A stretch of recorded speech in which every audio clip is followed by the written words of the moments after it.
श्रीगुरुभ्यो नमः। हरिः ॐ। शञ्च मे मयश्च मे शञ्च मे मयश्च मे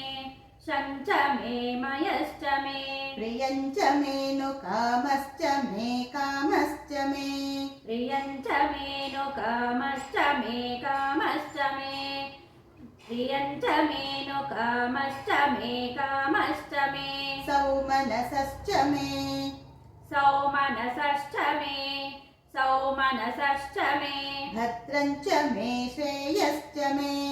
भद्रञ्च मे श्रेयश्च मे भद्रञ्च मे श्रेयश्च मे वस्यश्च मे यशश्च मे वस्यश्च मे यशश्च मे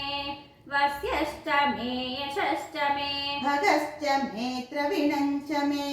भगश्च मे द्रविणञ्च मे भगश्च मे द्रविणञ्च मे यन्ता च मे धर्ता च मे यन्ता च मे धर्ता च मे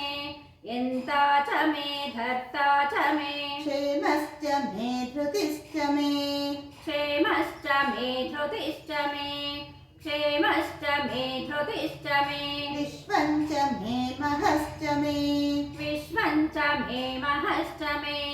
विश्वञ्च मे महश्च मे संविच्च मे ज्ञात्रञ्च मे संविच्च मे ज्ञात्रञ्च मे संविच्च मे ज्ञात्रञ्च मे सोश्च मे प्रसोश्च मे सोश्च मे प्रसोश्च मे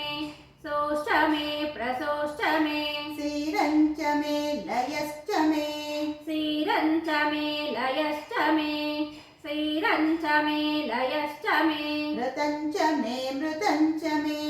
ऋतञ्च मे मृतञ्च मे ऋतञ्च मे मृतञ्च मे अयक्ष्मञ्च मे नामयच्च मे अयक्ष्मञ्च मे नामयच्च मे अयक्ष्मञ्च मे नामयच्च मे जीवातुश्च मे दीर्घायुत्वञ्च मे जीवातुश्च मे दीर्घायुत्वञ्च मे जीवातुश्च मे दीर्घायुत्वञ्च मे अनमित्रञ्च मे भयञ्च मे अनमित्रञ्च मे भयञ्च मे अनमित्रञ्च मे भयञ्च मे सुगञ्च मे शयनञ्च मे सुगञ्च मे शयनञ्च मे सुगञ्च मे शयनञ्च मे शोषा च मे सुदिनञ्च मे सूषा च मे सुदिनञ्च मे सूषा च मे सुदिनञ्च मे